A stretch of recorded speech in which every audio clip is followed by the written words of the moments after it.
Hihingi ng DPWH na mapa-freeze ang halos 5 bilyong pisong halaga ng sinasabing ari-arian ni Ako Bicol Party List Representative Zaldico.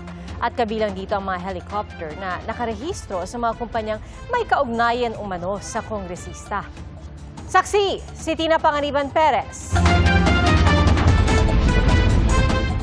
4.7 billion pesos. Ganyan kalaki ang halaga ng 11 air assets ni Ako Bicol Party List Representative Zaldico base sa listahang isinumite ng Civil Aviation Authority of the Philippines o CAAP sa DPWH. Kabilang ang Gulfstream 350, Bell Helicopter 407, Bell Helicopter 206B3 at Augusta Westland AW 1398.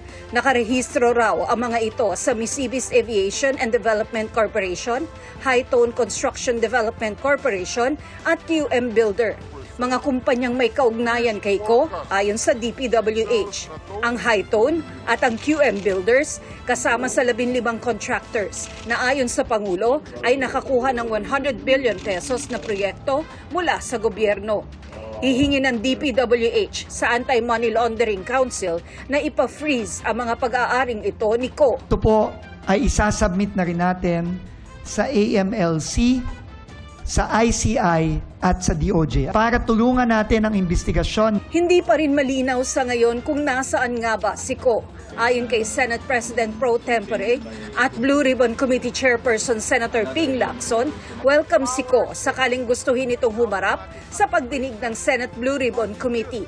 Pero di raw nila ito pwedeng imbitahan o ipasabina dahil sa interparliamentary courtesy. He is still a congressman and mayroong tradition na voluntarily he can appear and testify or manifest. Pero to send an invitation or even a subpoena, hindi proper. Ang House Infrastructure Committee naman, sinuspinde na ang pag-iimbestiga sa mga flood control project matapos ang 2 pagdinig.